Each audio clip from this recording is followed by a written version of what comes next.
Mi madre ejercía la prostitución en las montañas de Cucaracho y Río Cuarto desde que tenía 15 años. Ella fue una mujer violada. Y ella, en ese tiempo en Cucaracho y Río Cuarto, había un gran cultivo de hule. Estaba la euforia de las llantas de hule, de los carros. Entonces Ford tenía un contrato bellísimo en algunas partes de América Latina y compraba todo el hule de Costa Rica. Entonces mi mamá con sus hermanas instituyeron ahí un negocio de prostitución y seguramente uno de esos huleros furtivos que llegaban a Costa Rica fue mi papá. Nunca supe quién fue mi papá. Mi mamá a su vez, fue violada 11 veces, tuvo 11 hijos y ella nunca supo quién era el padre de sus hijos. Tampoco tuve el gran honor de conocerla. Para mí hubiese sido muy lindo conocerla, darle un abrazo, un beso, que comparta conmigo todo lo que me ha pasado. Me cuentan que murió muy pobre, que murió enferma, de color amarillo. Pero bueno, yo quisiera haberla conocido hoy para que comparta todo lo que yo tengo. En ese tiempo yo estaba en un calabozo donde pasé 4 años y medio de mi vida en la prisión de penitenciaría, en donde en una oportunidad, un día que me intenté fugar, me pegaron un tiro en el corazón, cerca del corazón.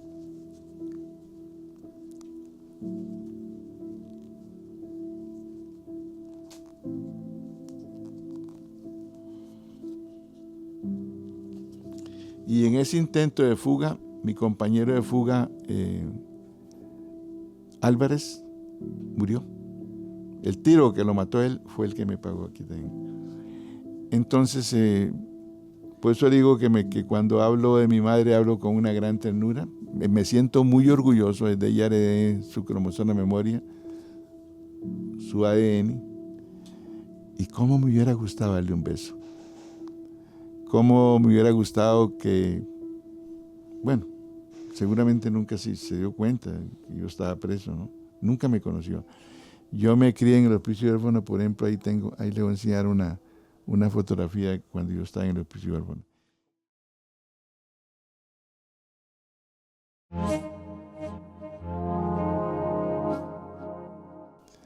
Ser huérfano en el hospicio huérfanos es algo desastroso, terrible.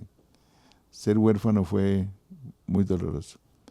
Viera que, qué curioso, entre los huérfanos que estábamos ahí, hay 2 o 3 que hoy son millonarios y uno que fue magistrado de la Corte Suprema de Justicia. Ya yo estoy cumpliendo 90 años, ¿verdad? Yo cumplí 90 años la semana pasada. Todavía recuerdo a algunos de los compañeros de los hospicios huérfanos. Fue terrible porque yo me orinaba mucho. Entonces no me daban uniformes nuevos, a mí me daban uniformes viejos. Y yo recuerdo que tenía de la hermana Sograviela, nos solían llevar a la iglesia de Santa Teresita los domingos. Y nos decía la Santa Teresa, rían, para que la gente vea que ustedes son muy felices. Entonces nosotros solíamos reír.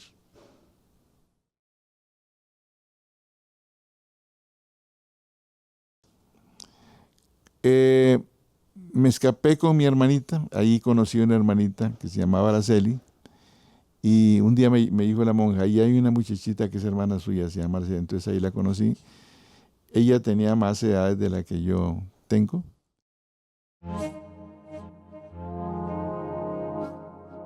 Sobre ella, también ejercía la prostitución y fue muerta cuando tenía 14 años.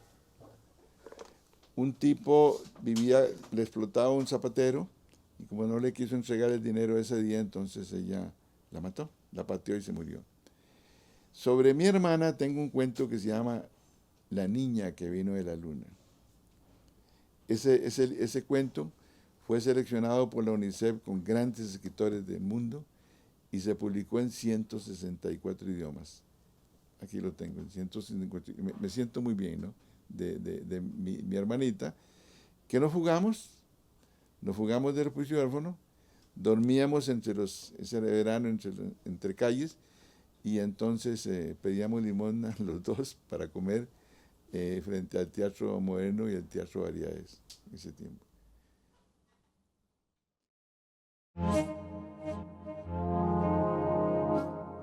Pasó fue que mi suegro fue descubierto con el crimen de la basílica. Y él dijo que las joyas, él fue descubierto fundiendo joyas que yo se las había dado.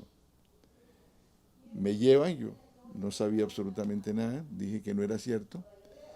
Pero entonces me torturan y yo acepto, me ponen a firmar una declaración en la cual yo había participado. Cuando salgo del calabozo, me estoy ante el juez Hugo Portes. Y ante el juez Hugo Portes me pregunta, señor, ¿por qué tiene sangre? Y le digo, señor juez, estos señores que están aquí me torturaron. Me oraron una muela que tengo y me metieron un palo de fósforos en el oído y por eso tengo sangre. Y dice la sala tercera de lo penal, esa acusación, que en ese momento el juez tenía que haberme dejado libre. Sin embargo, no me dejaron libre, porque en aquel tiempo había un principio jurídico que decía que confesión de parte, relevo de pruebas. Era una Costa Rica de 400,000 habitantes, era una Costa Rica donde había en ese tiempo tal vez 200 abogados. Los 200 abogados firmaron un documento donde decía que no defendían a José León Sánchez porque José León Sánchez fue declarado por la iglesia sacrílego.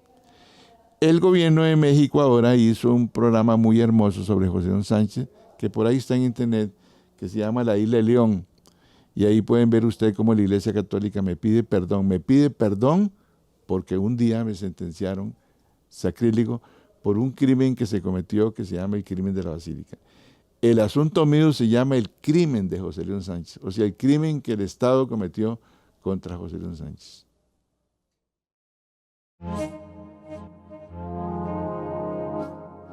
Tuve 7 intentos uno de ellos me funcionó, el otro no me funcionó, estuvimos Satanás y yo, el otro compañero, casi 36 horas en el mar y llegamos a un lugar que se llama Caldera, ¿eh? Porque en el mar no se puede nadar, no se puede nadar. La mayoría de los reos que se tiraban al mar se morían.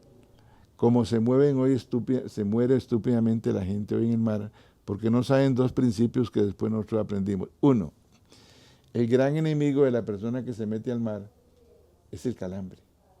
El calambre. No hay necesidad que acabe de comer, no, es el calambre. Se meten al agua y 15 minutos más le da un calambre y se ahoga. O también existen muchas playas que tienen algo que se llama la corriente. Y esa corriente es que la marea sube el mar en 6 horas y baja el mar en 6 horas. Y en algunos lugares hay 15 minutos que está en paz. Pero cuando vacía, ¡zum!, se va en un solo tiro en 8 horas. Y ahí es donde la gente se muere. Si la persona se dejara llevar por las olas, no le pasa nada porque la octava ola lo regresa, pero el terror es tan grande porque es como cuando lo arrastra un tren a uno que la gente se ahoga. Cuando pasa eso, no hay que luchar contra la ola, sino dejar que se lleve y regresar. Sería bueno que alguien publicara esa forma de que no se muera la gente en el mar. ¿Cómo lidiaron con eso ustedes? Lo aprendimos, nosotros aprendimos.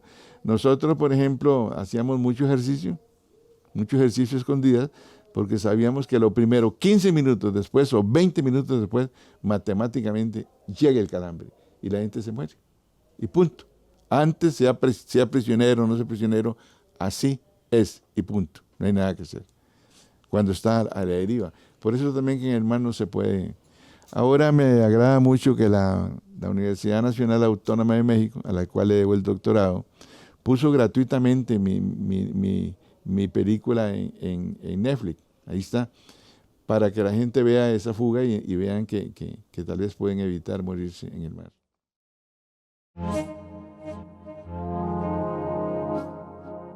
Llego a Caldera, Satanás se va por un lado y yo comienzo a caminar a la orilla de la playa y llego a un lugar donde hay un arroyito de agua, porque yo había perdido los limones y el agua que tenía en el mar, ¿no? Que yo había traído limones agrios, había traído carne de tiburón podrido, lo tenía en una faja para ahuyentar los tiburones, y se me despegó. Entonces cuando llegué, había un arroyito y tomé agua, pero en las paredes habían almejas. Entonces comencé a comer almejas y me dormí. Cuando desperté, era una patrulla que me localizó. Eso está en un cuento mío que se llama Cuando ataca el tiburón, en el libro que tiene publicada la Universidad de Costa Rica. Cuando ataca el tiburón.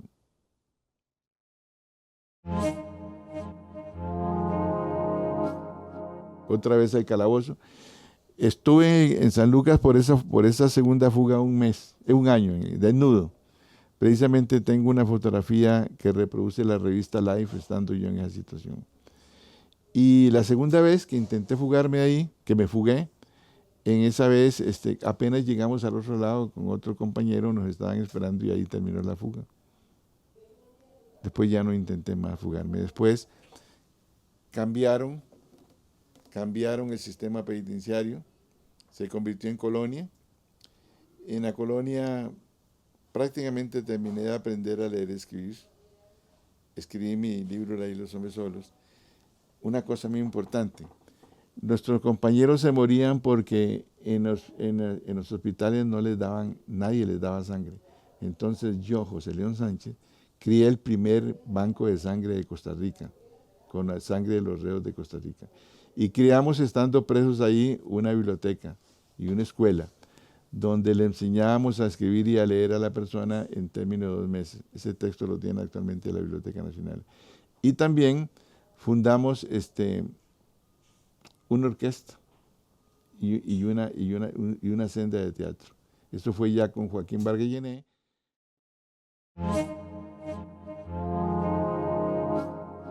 Yo medio sabía leer y escribir.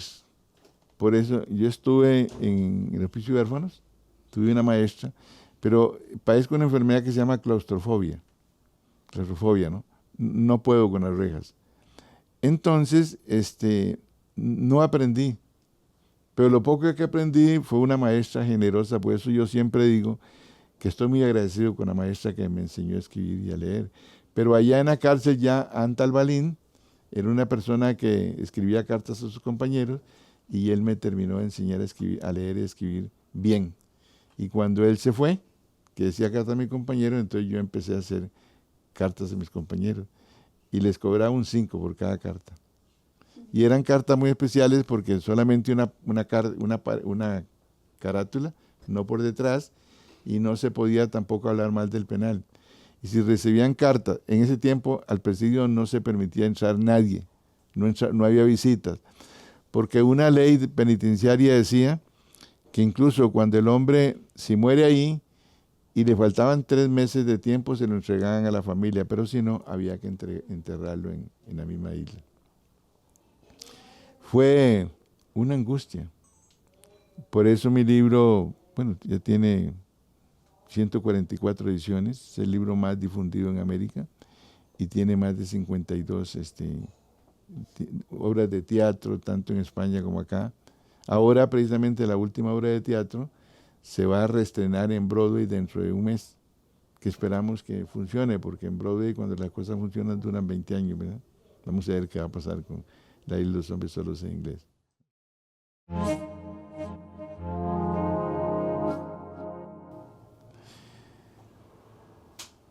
El primer libro que yo leí, bien leído, es del más grande escritor que tiene Costa Rica. Y yo creo que el único. Porque yo soy el único escribidor. No el mejor escritor. El único escritor es Caulio Fallas. Por ahí lo tengo. Caulio Fallas, leí un libro pequeño, lleno de una gran ternura que se llama Mi Madrina, fácil de leer. Ese libro yo lo pondría en todas las escuelas para que los niños lo leyeran, ¿verdad? Ahí aprendí a leer. Y de ahí en adelante, Rafael, ¿verdad? Sí. Si quiere me pregunta sobre cualquiera de los libros que ves a mis espaldas, porque todos los he leído. Todos los he leído. Porque es que hay personas que tienen libros para aparentar. No, estos fueron los que seleccioné, que no los regalé a la Universidad Nacional, porque en alguna forma los necesito, ¿no? Pero todos los he leído. Usted puede preguntarme sobre cualquier libro. Es más, una cosa, lo que le voy a decir es terrible, es que me lo sé de memoria. ¿Qué le parece?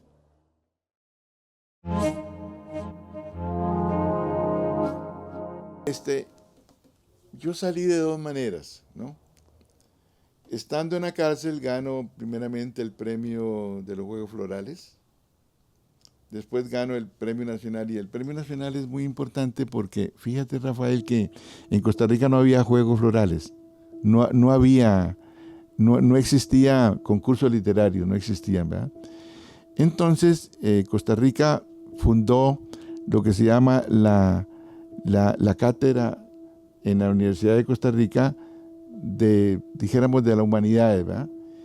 Y contrató a 3 de los grandes escritores de las universidades españolas. Uno de ellos, con 5 doctorados, es Constantino Lázaro Comeno, ¿verdad?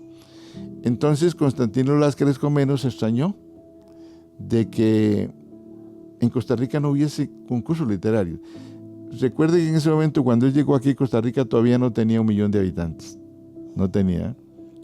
Entonces, convenció a la Universidad de Costa Rica, al Ministerio, no había Ministerio de Cultura, a la Dirección de Artes y Letras, a la Ministerio de Educación, Universidad de Costa Rica, la Sociedad de Escritores y a la Editorial Costa Rica para que hicieran un premio. Entonces, sí hizo un concurso nacional, ¿verdad? El primero en la historia de Costa Rica. Entonces, se oía en la radio un compañero mío que se llamaba Marino, sobre el cual yo escribí mi primer libro que se llama Tortura, el crimen de Colima. Me dice: José León, vieras que hay un concurso de cuentos. Entonces le digo: Marino, imagínate, ahí van a ir los mejores escritores. No, tú lo ganas, y me echa carbón, ¿verdad? Entonces yo escribo mi primer cuento. Se llama El poeta, el niño y el río. Yo guardaba en mi corazón un gran agradecimiento por un señor que llegaba con un camión de ganado y metía a los niños en el hospicio de huérfanos y se los llevaba a su finca en San Isidro Coronado. Y en esa finca en San Isidro Coronado nos daba carne asada, queso y papas. Eso en el hospicio no se comía eso, ¿no? Y este señor tenía una radio, se llamaba Rogelio Sotela, un poeta. Entonces, yo siempre estuve muy agradecido con él por lo que nos hacía. Por término medio, cada año hacía eso con nosotros, ¿no? Entonces yo dije: hey, yo no sabía ni lo que estaba haciendo. Entonces escribí El poeta, el niño y el río. Lo escribí. Se lo llevo al tesorero para que el tesorero lo pase en limpio. Ya no era el presidio, era la colonia, ¿eh? Entonces él me lo pasa en limpio, original y 2 copias. Pero entonces mandarlo al concurso costaba 12 colones. Y yo tenía 13 años de estar en la cárcel, ahí en San Lucas, y $1 un peso no había tenido. No había tenido dinero, nunca tuve dinero, ¿eh? ¿De dónde iba a coger yo 12 colones? 12 colones en aquel tiempo eran $2, ¿no? No era posible. Entonces, hablé a los compañeros en la noche y les dije, les conté el cuento, ¿verdad? Y les dije que por favor me ayudaran. Pero era prohibido tener dinero. Entonces ellos siempre tenían dinero escondido, entonces recogieron los 12 colones con ellos. Entonces se los di al señor y lo mandamos al concurso. Muy bien. Un día hay una noticia. Se abrieron las plicas y encontraron con que el segundo lugar lo había ganado Constantino Lázaro Comeno, ese gran científico español que llegó aquí a implantar y darnos humanidades, ¿no? Y el segundo estaba en entredicho porque así lo decía La Nación, el asesino, el monstruo de la basílica, aparece ganándose el primer premio. Y eso no es posible. Entonces el presidente del jurado era un hombre muy educado, muy inteligente, muy buena gente. Era el patriarca de todo, se llamaba don Antonio Macaya. Y don Antonio Macaya tuvo una cosa que es lógico, no se la critico. ¿Cómo puede ser que un hombre de semejante categoría, un animal, un monstruo, un asesino empedernido, un negro, va a escribir un cuento de tantísima ternura y de tan inconmensurable belleza? Eso no puede ser. No podía ser, porque no contrastaba un hombre lleno de negritud y de perversidad con una obra llena de poesía. Entonces la copió de alguna revista. Y decía La Nación, este tipo quiere de nuevo cometer un crimen con Costa Rica. Y entonces no me dan el premio. No lo podían dar, ¿verdad? Pero entonces resuelven darle el primer premio a Constantino Lascaris Comeno.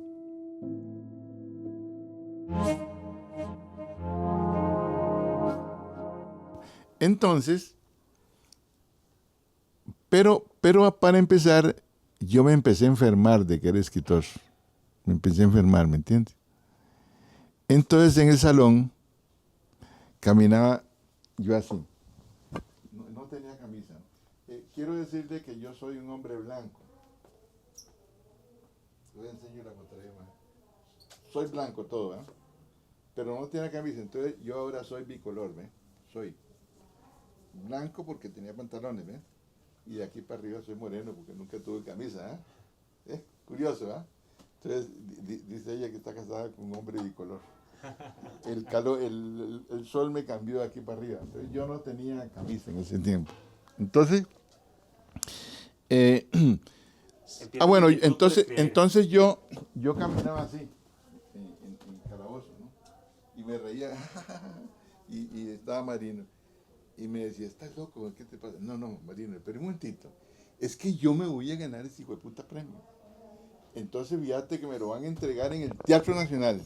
Entonces fíjate, yo voy a entrar al Teatro Nacional y la gente se va a poner de pie y van a tocar el himno nacional. Entonces me decía, estás más loco que una perra, me decía. Porque después él también ya dudaba de que yo me ganara el premio. Nadie lo creía, solamente yo ya. ¿Eh? Entonces, el presidente habló. El presidente dijo que bueno, felicitaba a todos los ganadores. Ahí estaba Aide Lev, que había triunfado en ese día.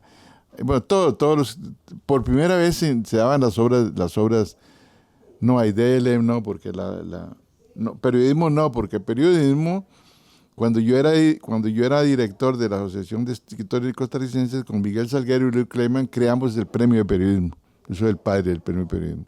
Pero en ese tiempo no había periodismo.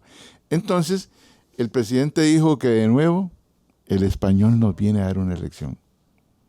El español con su inteligencia y su sabiduría nos viene a dar una lección y él va a recibir el primer premio, porque todos ustedes saben que el segundo premio no está certificado, ¿eh?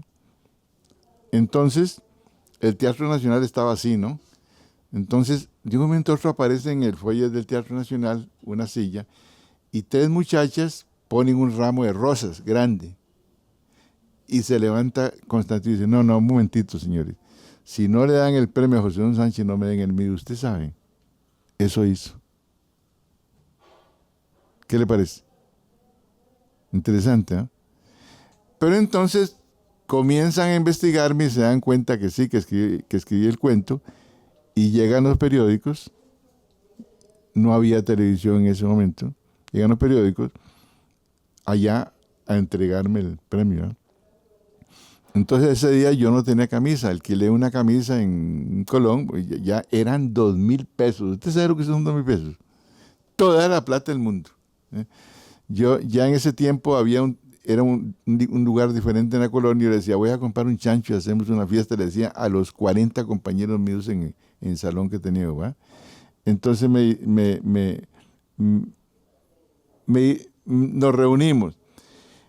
El señor que me dio el premio todavía existe, se llama Rigoberto Urbina Pinto y es el presidente de la Sociedad de Locutores de Emisoras de Costa Rica.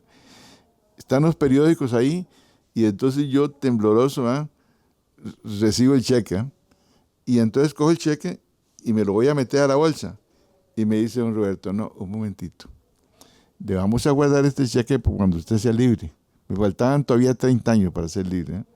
Porque usted no puede tener dinero.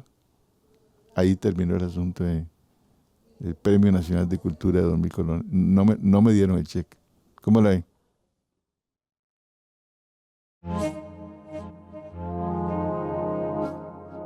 Después de eso, no, ya en ese tiempo yo puedo escribir La Isla de los Hombres Solos, ¿verdad? y voy a tener un periódico, el primer periódico penitenciario que se llama El Ideal de un Día, lo escribo en la cárcel, un periódico, ¿no? Y entonces empiezo a ganar premios por todo lado, ¿no? Entonces ya muchos años después le dio vergüenza al Estado, entonces salí de la cárcel con una libertad condicional. Malavasi, actual director, era ministro de Educación, y él me mandó una persona para que me preparara para bachillerato por madurez. Pero resulta que en los exámenes ganaba 10 en todo, pero en matemática nada. Todavía no me sé las tablas, no podía, ¿no? Entonces Malavasi dice, pongan un 6 el muchacho para que pase. Y pasé. Y entonces me dieron la libertad condicional para que yo fuera a estudiar, que quería estudiar Derecho en la Universidad de Costa Rica, ¿no? Me daban la oportunidad para en la mañana salir e ir a la universidad. Pero en la universidad había un problema, no podía entrar nadie que tuviera el registro de delincuentes manchado, entonces no podía entrar. Yo les digo a mis alumnos en la universidad donde fui 7 años profesor, yo soy el único profesor que no pudo entrar aquí. Y sin embargo, daba clases ahí, durante 7 años de historia precolombina, ¿no?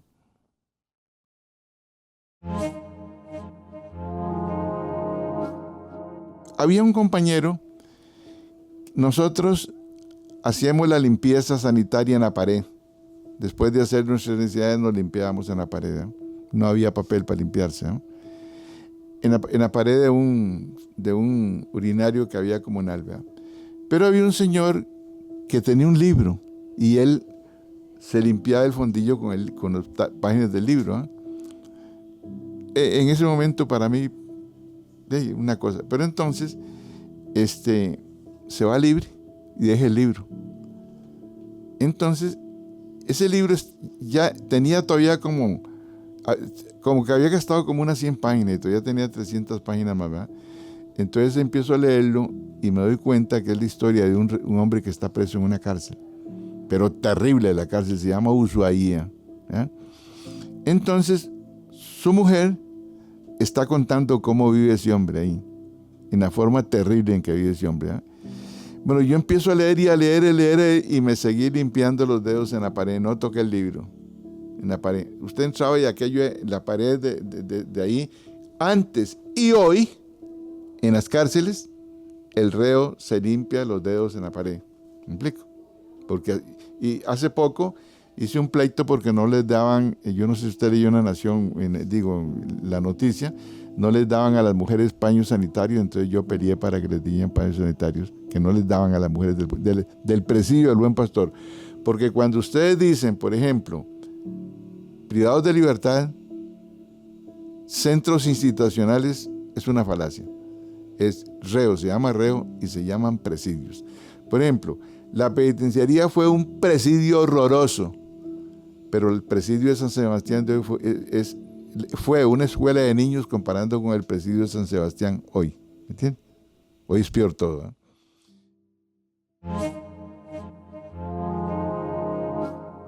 ¿eh? Un compañero mío que sabía escribir, bueno, ya yo en ese momento ya me la jugaba escribiendo en papeles, ¿verdad?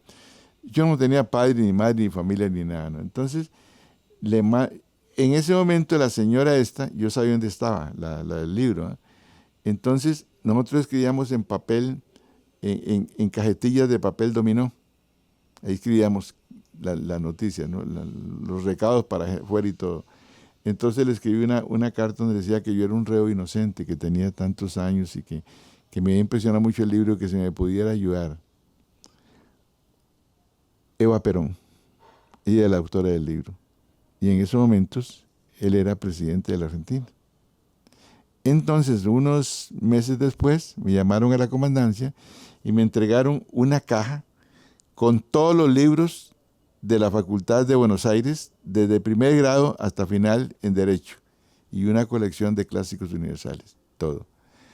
Hace 4 años, en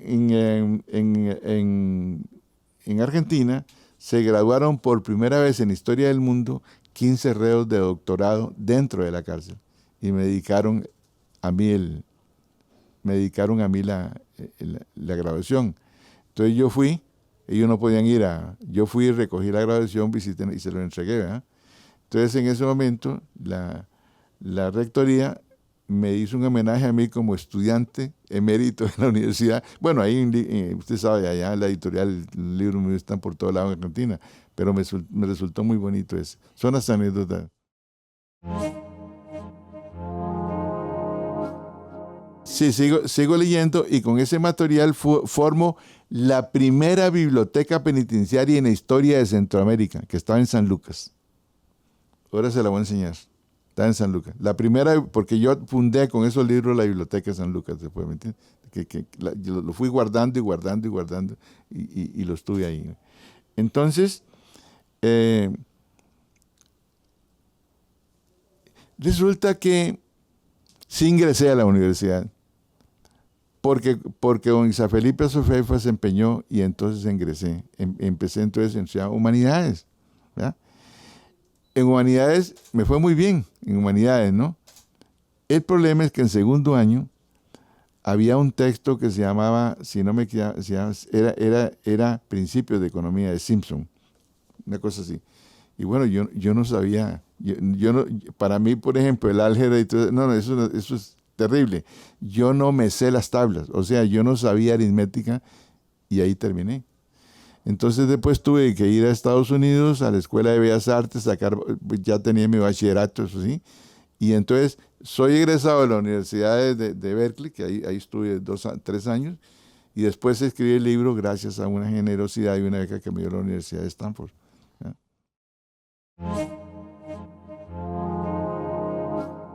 Vengo yo y me dan el artículo 56, ¿verdad? Entonces me mandan a Desamparados. Y llego ahí, ese político no hay nada que hacer porque ahí no hay cárcel. Y decía que yo tenía que salir para trabajar a las 10 de la mañana y regresar a la cárcel a las 5 de la tarde. Pero ahí no había cárcel. Y el que me había llevado, me había traído de Alajuela, donde estaba preso, en su motocicleta, era Jorge de Bravo. Yo no sé si usted sabe que el primer libro de Jorge Bravo está con un prólogo mío, ¿eh? Se llama Nosotros los Hombres. Ese prólogo mío. Entonces llego ahí y el hombre dice un reo, no sabía qué hacer, ¿verdad? Entonces me dice, no, aquí haga algo debajo de esa escalera, y debajo de esa escalera ahí estaba. Entonces ahí estuve, iba a la universidad con el Chino Morales, ¿no? Con, con otras personas que hoy son, yo no recuerdo el nombre, que son muy especiales, como Hugo, bueno, personas, eran compañeras mías. Pero ya en el segundo año no pude seguir porque Samuelson, Matemáticas de Samuelson, un libro así. Había que llevarlo en humanidades, ¿verdad? Para poder entrar a derecho.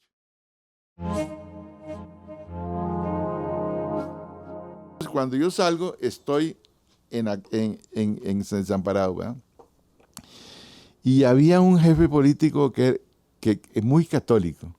Y ese se sentía muy mal de que yo estuviera ahí, a pesar de que Monseñor Rodríguez me visitaba frecuentemente y que el padre Alfaro me daba de comer me daba la comida en el colegio que se llama Monseñor Sanabria, si no me equivoco, ¿eh? Pero el hombre me odiaba tremendamente. Él, por ejemplo, estaba al tanto de que yo a las 6 de la tarde estuviera ahí, aunque no era cárcel, pero estuviera bajo la escalera, ¿eh? Y que no podía abandonar de ninguna manera, era debajo de la municipalidad, que ya yo podía trabajar afuera, y trabajaba en ayudante de limpieza del parque, entonces ya podía salir. Entonces, ese día, el Consejo Superior acuerda por unanimidad dejarme libre por error evidente de la aplicación de justicia, no por indulto, me dejan libre, ¿eh? Entonces yo estoy todo nervioso y me dice el periodista de Radio Monumental, todavía lo recuerdo, se llamaba Montero, Francisco Montero. José León, diga algo. Entonces cometí una barbaridad. Volví a ver a la gente, le digo, estoy libre. Me cago en la madre que te parió, hijo de putas. Eso fue lo que después me avergoncé toda la vida de eso, ¿ah? Pero eso fue lo que le dije por me cago en la madre que te parió, hijo de puta. Porque, o sea, cualquier cosa te devuelvo la pena y uno tiene que portarse muy bien. Cualquier cosa te devuelvo la pena, decía el tipo, ¿eh? Después,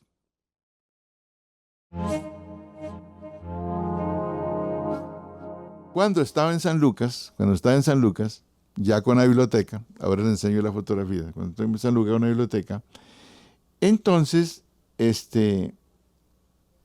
escribo el libro, ¿eh? Escribo el libro que se llama La isla de los hombres solos, ¿va? Entonces, no había editoriales en Costa Rica en ese tiempo, no existían editoriales, sino que algunas, como la Lehman, ya se editaban libros, nadie lo aceptó. Pero entonces, un tipo que todavía vive, es un muchacho que después fue alumno mío en la Universidad de Costa Rica y yo le di una beca para que fuera doctor, se llama Gilberto López. Yo le di una beca para que fuera a estudiar a Suiza y se hizo doctor. Hoy es profesor universitario. Y entonces, este muchacho me manda una revista que se llama National Geographic. Y ahí está cómo se hace una imprenta. Ahí está cómo se hace una imprenta, un marco de madera, un manto de seda, un bolillo y un stencil. Entonces convenzo al tesorero para que me imprima los stencils y edito el libro.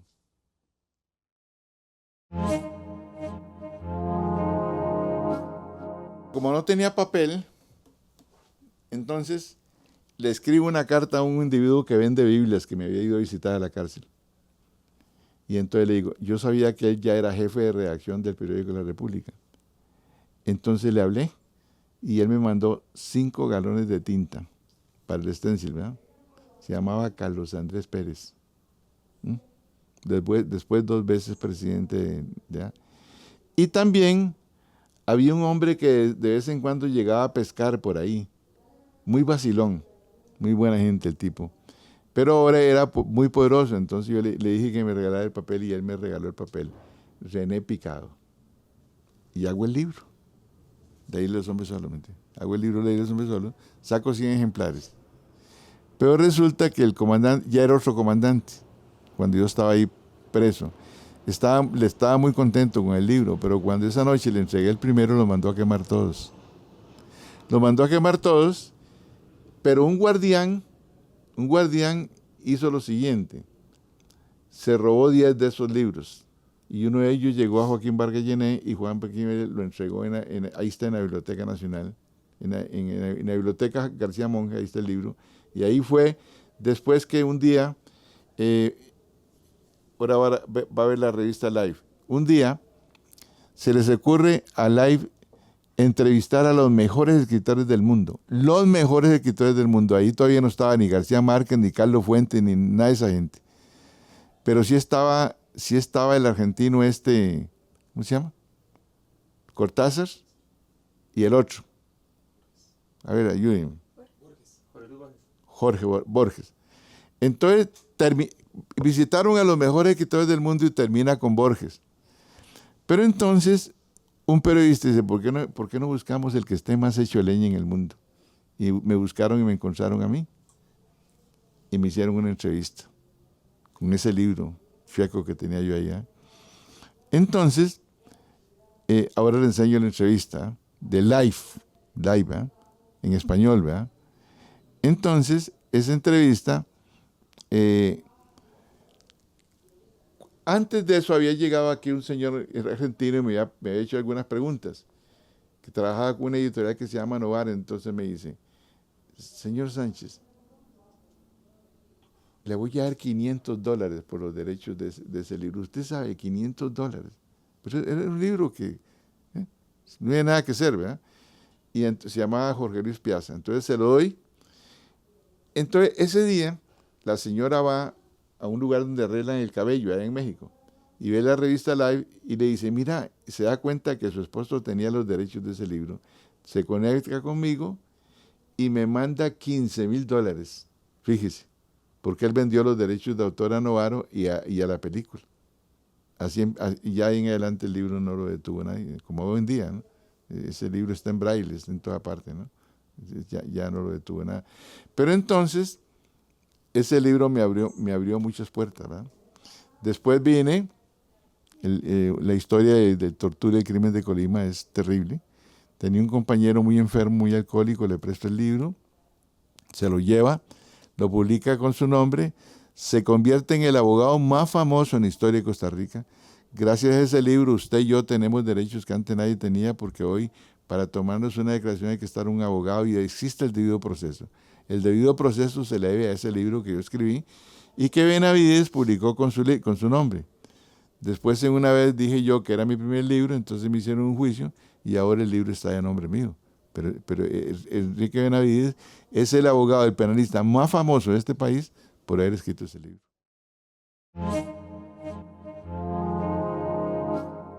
Cuando yo me fugué de los Hospicios Huérfanos, la última vez, me mandaron al reformatorio. Yo recuerdo que eso era un día de junio. Resulta que todo el mundo estaba muy nervioso porque un submarino había lanzado un torpedo sobre un barco en Limón que se llamaba San Pablo. Entonces la reacción del pueblo fue destruir todos los negocios de los rumanos, de los italianos, de los griegos, de los japoneses, todos los negocios. Entonces se desató un saqueo tremendo en San José y yo era uno de esos chiquillos que andaba ahí. Entonces mi hermanita y yo cogimos unos zapatos de una zapatería que se llamaba Lazo. Resulta que ni los pude vender porque todos eran izquierdos, yo no sabía que pone el zapato izquierdo, ¿eh?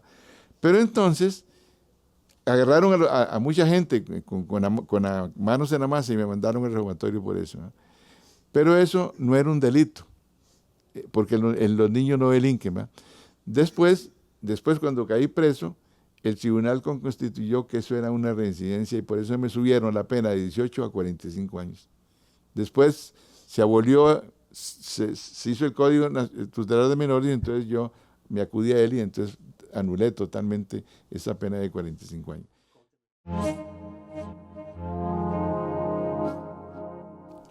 A México resulta que tenía un amigo mío que el papá era mexicano y había venido a pie a Costa Rica, pero no a pie. En ese tiempo estaban construyendo la carretera norteamericana y la carretera ya venía por ahí, por Nicoya. Ya venía la carretera, ancha, grande, ¿no? Entonces, nosotros nos fuimos a pie a Punta Arenas, porque él quería regresar a México y me embarcó a mí con eso, ¿no? Ya yo tenía 14 años, ¿me entiendes? Entonces llegamos a Punta Arenas y recuerdo que él andaba con un dinerito y llegamos a Bebero en una lancha. Y en Bebero empezamos a caminar. Y empezamos a caminar en la trocha, pero viera qué interesante. El camino era una vieja trocha precolombina y estaba llenita de mangos. De nances, mucho nance. Y así llegamos a la frontera. Y así llegamos a Rivas y en Rivas había un tren. Entonces nos colamos en el tren. Estuve un tiempo trabajando con él, jalando agua al mercado de Dolores en lo que se llama el lago que tienen ellos. Nosotros traíamos agua al mercado. Le trabajamos una señora. Y así conseguimos el dinero para pagar el tren y llegar hacia Corinto. Y en Corinto atravesamos a pie hasta Mapala, ya con ahorritos que teníamos. Y a Mapala pasamos el Golfo Fonseca en un ferry gratuito y llegamos a El Salvador y ahí tomé el tren. Pero siempre colados, como hacen hoy, ¿verdad? Colados, y así llegamos a México, él y yo. ¿Qué edad tenía usted? En ese momento tenía exactamente 15 años. Cuando llegamos tenía 15 años. Y recuerdo que los dos dormimos en un basurero. Llegamos al Distrito Federal, pero el Distrito Federal tenía 500,000 habitantes. Hoy tiene 25 millones de habitantes, ¿verdad? Pero me llamó mucho la atención, era en agosto, me llamó mucho la atención que comienzan a sonar las campanas de las iglesias. Y decía yo, ¿qué es lo que pasa? Y es que ese día Alemania se había rendido. Y entonces estaban celebrando, ¿verdad? Muy bien. Él no encontró al papá, pero encontró un tío que tenía una venta de papel, reciclar papel, juntar papel, ¿entiendes? Entonces, en aquel tiempo no había cajas, plástico no existía, el papel, ¿verdad? Entonces, el tío nos dio chance para que nosotros anduviésemos buscando papeles. Por ejemplo, después de una corrida de toros, recogíamos el papel. Arrancábamos los anuncios de cualquier parte, recogíamos el papel. Buscábamos los periódicos que habían, sobre todo el Excelsior, era papel. Llegamos a tener tanto éxito que yo fui jefe de una cuadrilla de 15 chiquillos buscando papel. Y ya vivía en un lugar cerca de la Casa Villalobos, y en la Casa Villalobos estaban estudiando Longino Soto, carajillo, en el libro mío sobre Longino Soto cuento eso. Varios doctores, porque en aquel tiempo no había medicina en Costa Rica, estaban ahí y yo los conocí. Bueno, en ese momento aprendí a bailar. Era un México lindísimo, ¿no? Lindísimo. Ellos ahora están muy contentos conmigo porque mi libro que se llama de Agustín Lara, ahora le enseño la portada, dice Un México que nunca volverá.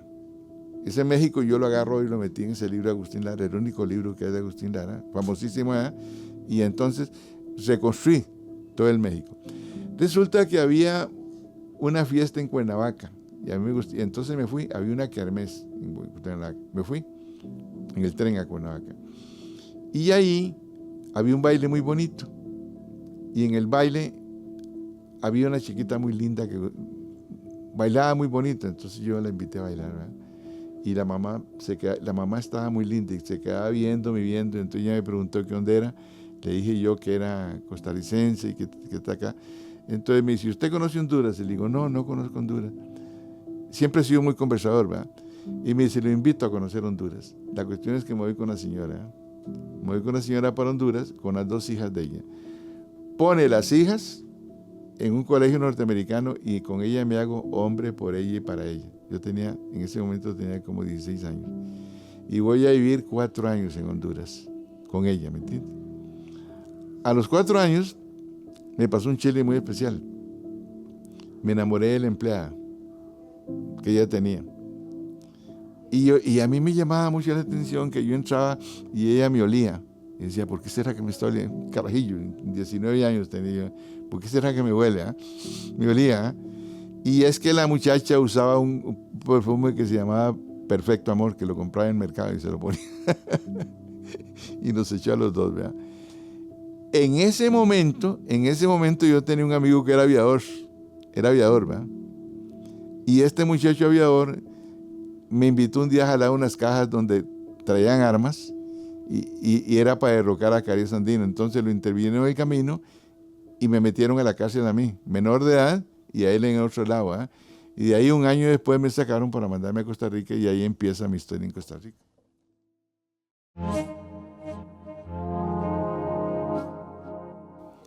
Cuando publica Novaro la obra, de un solo tiro se vienen 40 ediciones, ¿verdad? Entonces se hace... Es que La Isla de los Hombres Solos es el primer libro documental de América. Parece que el segundo se llama cubano. Bueno, ahora le doy el nombre del libro cubano. Pero el primero no es una novela, es un libro testimonial, ¿verdad? Indiscutiblemente que tiene muchos errores. Nosotros no hemos querido que se les trate nada. Por ejemplo, ahora, con Campanas para llamar al viento, soy seleccionado entre los 1000 personas que manejan el castellano por ese libro. Me ayudó mi señora, por supuesto, ¿verdad? Pero ahí estoy, en 1000, ¿verdad? Pero 1000. Y ahí no está Carlos Fuentes, ¿me entiendes? Ni está García Márquez. Yo estoy ahí en esa selección de los 1000 escritores por Campanas para llamar al viento. Es más, Campanas para llamar al viento me acaba de pasar una anécdota muy bonita. Llega el Papa, que es Francisco, es la vida de San Francisco de Asís, la vida de él, ¿verdad? Entonces viene el Papa, llega y nombran a Fray Junípero Rosera, lo nombran ya para santo, ¿no? Eso es en Monterrey.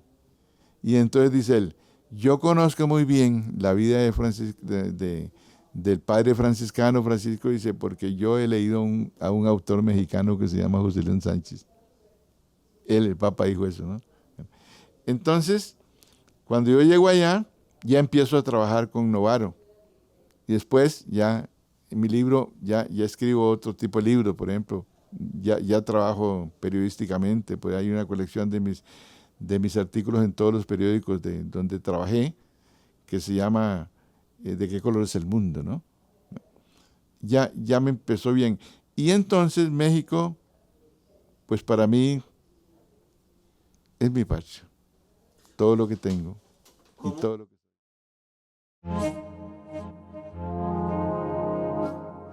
Jorge Bravo llega a visitarme a San Lucas, ¿verdad? Y entonces yo le enseño los poemas que tenía. Entonces él dirigía una editorial que se llamaba Poetas de Turrialba. Les daban el papel a la municipalidad y ahí empezaron ellos, ¿verdad? Con tendencias comunistas muy especiales. Entonces me dice, quiero llevarme sus poemas a publicar. Entonces publicó mi primer libro de poemas que se llama 5 poemas para ti. 5 poemas para ti. Entonces, me siguió visitando en la cárcel, ¿no? Cuando seguimos siendo amigos, ¿no? Cuando un día me pasan a la cárcel de Heredia, llega y me dice, José León, escribí mi primer libro y me lo van a publicar en la editorial Costa Rica. Léelo. Entonces yo lo leí, quedé fascinado, ¿eh? Quiero que me le hagas un prólogo. Y le digo, mire Jorge, si yo le pongo un prólogo a este libro, no se lo van a publicar. Y Laureano Albán había llegado con él y Laureano Albán estaba de acuerdo que no se lo iban a publicar de ninguna manera. Pero él regresa y me dice, José León, yo quiero un prólogo suyo por este libro. El primer libro de él, ¿verdad? Entonces, se lo hago. Se llama El hermano Jorge.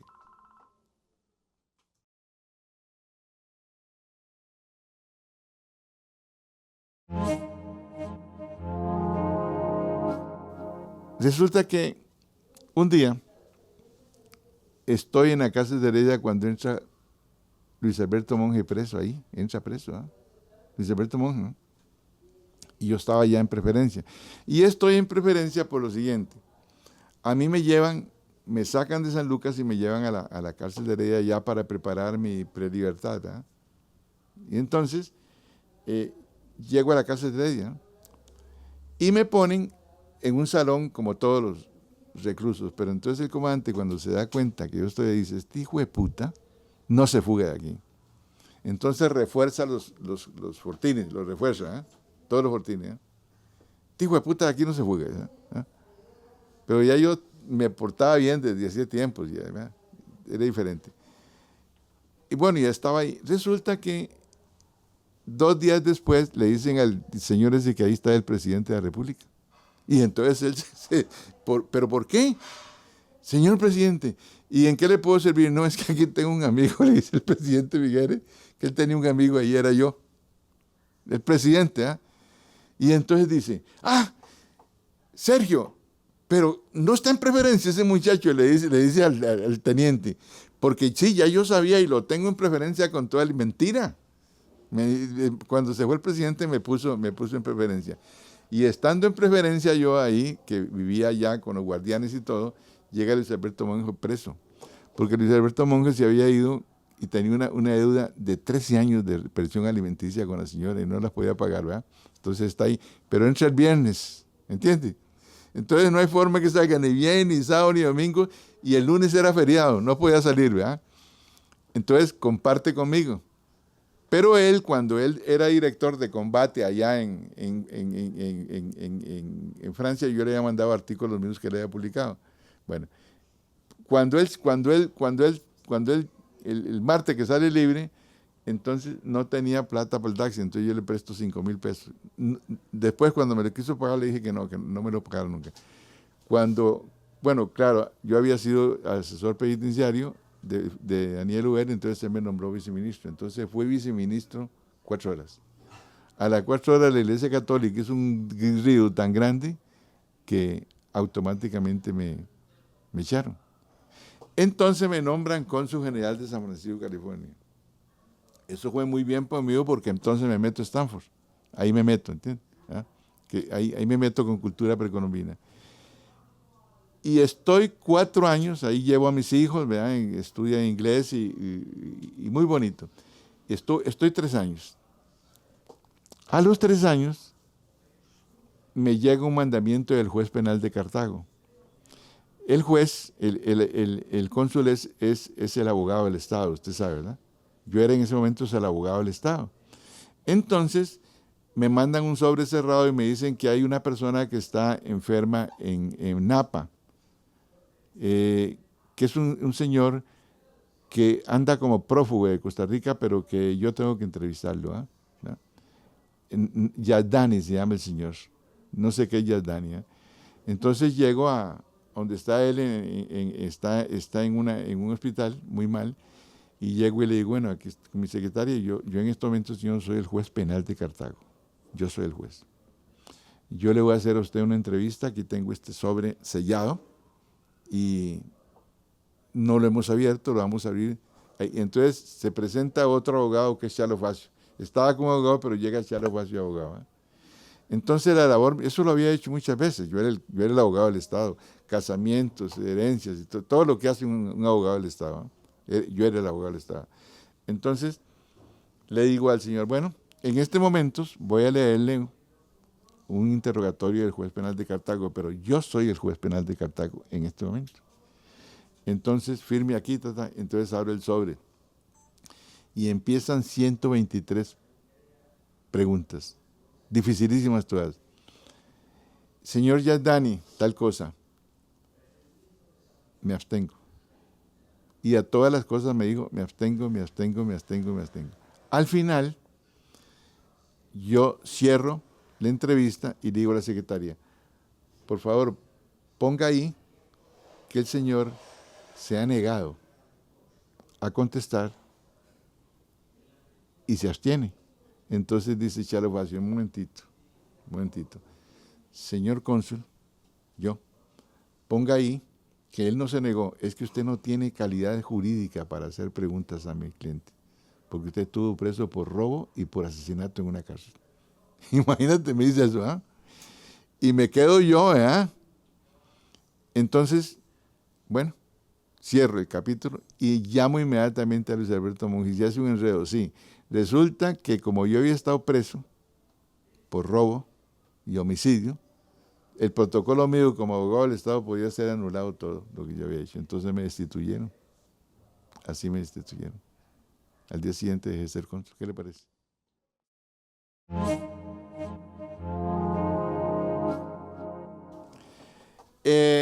Mi relación con don Pepe Figueres fue siempre muy, muy bonita porque ya fui parte del ministerio del Partido de Liberación Nacional y siempre me tuvo una gran amistad y una linda admiración. Por esto en algunas fotografías estamos juntos por todos lados, ¿no? Fue como una persona que me admiró muchísimo.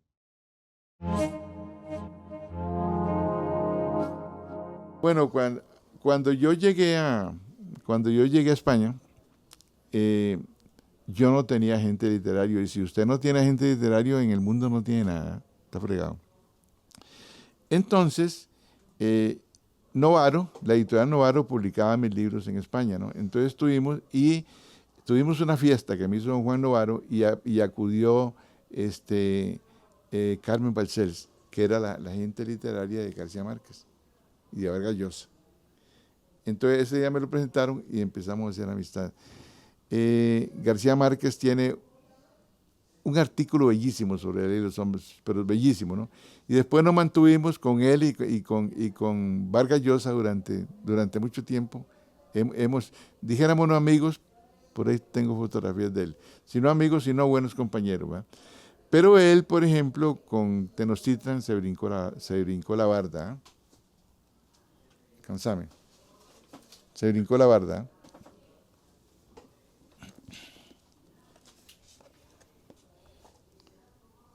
Un gran número de textos se han escrito acerca del drama y la destrucción que provocó la caída de Tenochtitlán en el año 1521, pero todos se han escrito para cantar el triunfo guerrero del conquistador, para glosar los recuerdos de quienes ganaron la guerra, y José León Sánchez, por tanto, ha novelizado la versión de los vencidos. Ha querido dar el testimonio fiel de lo que verdaderamente sucedió durante el sitio de la capital de los aztecas. Su novela hace protagonista al héroe anónimo que resistió con valor ejemplar el asedio de Sin Tregua. Su novela da cuenta de una verdad de lo que en verdad sucedía cuando yo no había un grano de maíz que repartir o un cuenco de agua que racionar. Tenochtitlan fue concebida para perpetuar la llama rutilante de los 200.000 fuegos apagados en la gran ciudad vencida.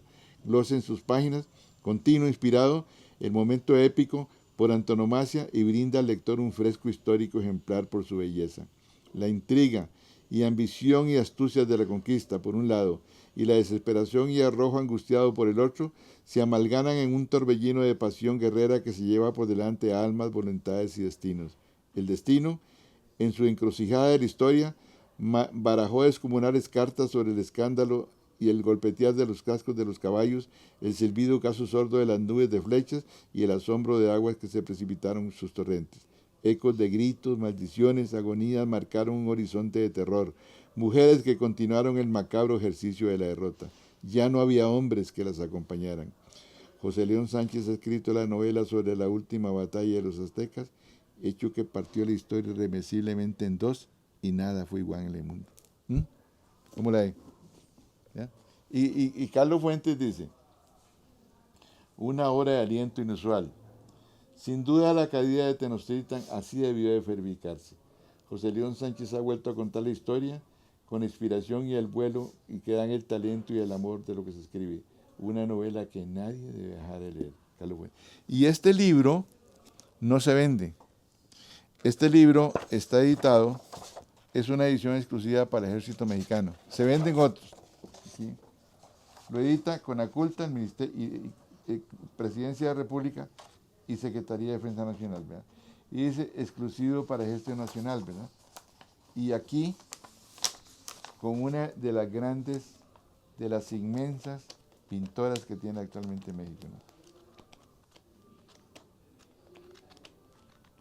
Una joya. No le han hecho en México a ninguna persona un libro de esto. Es el único.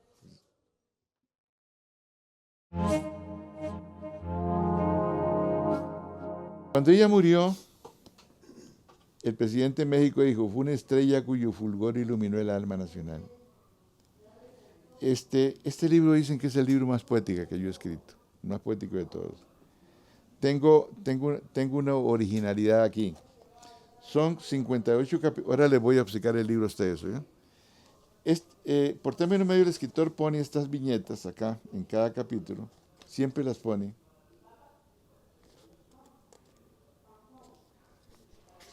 Para demostrar que eres muy inteligente. Para citar a los griegos y a los franceses y todas esas cosas, ¿no? En este caso, yo pido al lector que lea el libro y que después hay una conversación entre Chavela y Almodóvar. Y entonces, esta conversación es una conversación eminentemente del gran maestro mío que fue Juan Rulfo, ¿me entiende? Pero ella misma no quería este libro. Prácticamente lo publicamos después de que ella murió, como nos exigió.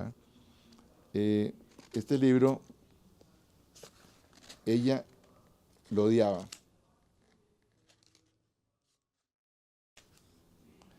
Estimado José León, estas palabras llegarán hasta tus manos gracias a la bondad de tu representante en México, licenciado Raúl Vargas García. Se me dice que viajas por Argentina hasta donde te encuentras para recibir el premio del periódico El Clarín de Buenos Aires. He tratado varias veces de lograr un contacto, inclusive mi amiga, la escritora María Cortina, te envió 3 correos sin respuestas. Aquí le cambiamos lo que ella dice, ¿no? El borrador de tu pinche y miserable libro me lo han leído mis enfermeras Lili y Chaparrita. Sé que es una novela, no una biografía, pero está henchida de mierda hasta la pared del frente. Ya sabes que las espinas son parte de las rosas y tú solamente siembras las espinas de mi vida. Recuerdo allá en Costa Rica cuando nos enfarolamos con buenos tequilas y que los paulistas me llamaban la vieja loca de la perra. También cuando el sacerdote don Tomás Castaneda y la doctora doña Marina Abolio, ministra de Cultura, me hicieron un homenaje en el Jocote de San Joaquín y nos echaron al no lograr el pago de nuestra borrachera. Estoy enterada de que tu editor Cristóbal Pera, de la editorial Random House, Mondadori de México, recibió tu novela. Existen mierda, yo puse infidencias, puse mierda y tonterías que no debes contar hasta que me lleve la pelona, Son terribles, José León, son terribles.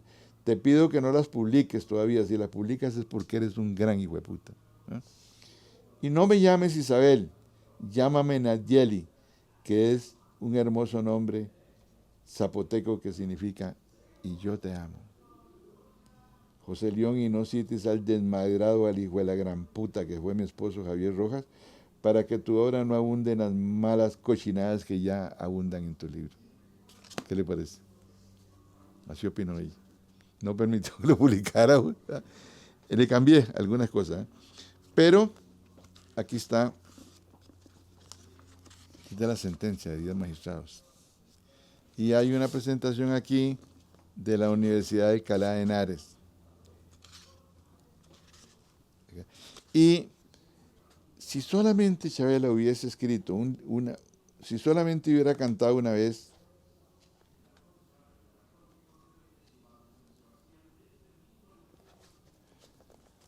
yo le pregunté a Chavela que por qué hablaba mal de Costa Rica. Y dice, no, yo no tengo que hablar mal de Costa Rica, yo soy mexicana, no tengo nada que ver con Costa Rica. Pero mire lo que ella escribió, le puso música a Macorina y a otras 2 canciones, pero en el gran Teatro de Nueva York le puso música a una canción de Julieta Dobles. Mire qué música. Son las niñas de la calle. ¿Eh? Pero un día la hierba será verde y te será devuelto tu corazón de niña, tu responso de niña y la pisada de amor que te dejaron sobre la tierra. Quizás bajo la hierba hayamos enterrado muchos muertos, pero la noche no podrá apretarte nunca más sobre la mesa de los bares, ni gritar en el miedo de su voz de borracha. El olor de la hierba seguirá siendo verde, y verde su escondido y pequeño rincón de sombras, para que tu pequeño corazón de niña los busques y los encuentres. Con solamente que hubiera hecho eso basta para... Entonces, para mí, bueno, tiene un éxito tremendo, ¿no? Y me llega al corazón. Dicen que es el libro más poético. Ahora le voy a dar uno, a cada uno de ustedes le voy a dar uno. El libro que yo en este momento más amo. Sin embargo, mi último libro ahora se llama Los Areneros del Río. Y trata de uno de los crímenes más espantosos que actualmente la humanidad está cometiendo contra Costa Rica, pero eso a Costa Rica no le importa nada, ni le preocupa nada, ni habla nada, ni reclama nada, ni nada. Estoy escribiendo una novela como eso. El tema es el Domo de Costa Rica. Esta tarde busquen Domo de Costa Rica, para que vean que barcos de Tailandia, de Japón, de Australia, del Ecuador, de México, de Estados Unidos, recogen durante la pesca millones y millones y millones y millones y millones que Costa Rica no tiene absolutamente ni un 5 para llegar ahí. ¿Entiendes? ¿Por qué sucede eso? Porque hay un único fenómeno en la historia de la Tierra. Resulta que hay unos vientos alisios. Aquí está América. De Costa Rica para allá hay montañas grandes que llegan hasta Alaska, ¿no? Y de Panamá para allá hay montañas grandes que llegan hasta el Antártico, ¿no? Entonces los vientos alisios chocan ahí, chocan allá, pero entre Costa Rica y Panamá siguen recto, no chocan. Y al llegar a la corriente del Humboldt que viene de Ártico y a la corriente del Kuroshio que viene de Japón, hacen un remolino donde está la riqueza más extraordinaria que el hombre jamás pudo pensar. Y entonces ahí se llevan millones de millones de millones. Ese es el tema de la novela. Los areneros del río.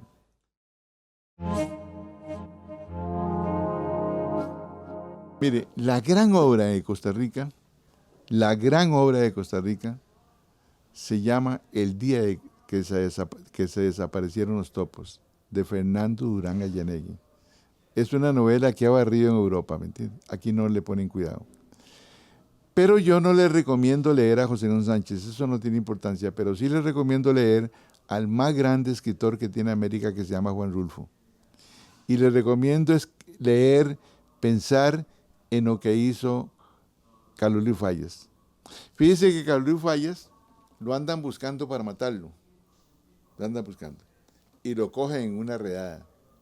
Y lo llevan a la penitenciaria central, ¿verdad? A los sospechosos. Entonces, a las 3 de la mañana llega Frank Marshall con un grupo ahí.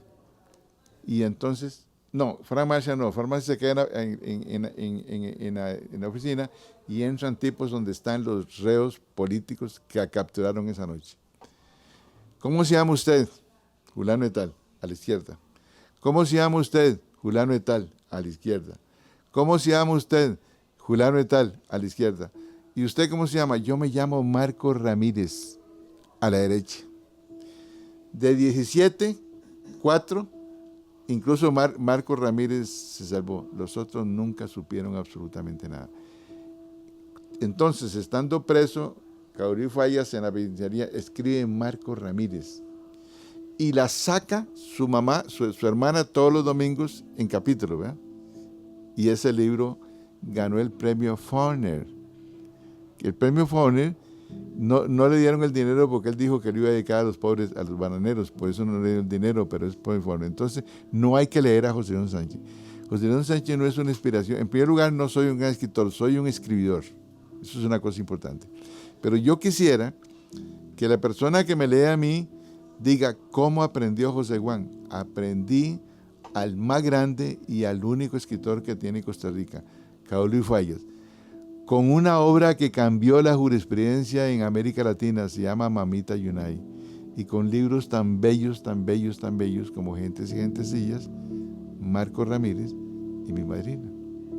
Entonces, lo que yo quisiera es que lo leyeron a ellos, que hicieran. José León Sánchez no tiene importancia, porque todavía José León Sánchez en Costa Rica es una persona de segunda categoría. Eso no cuenta José León Sánchez. ¿Qué más le puedo decir?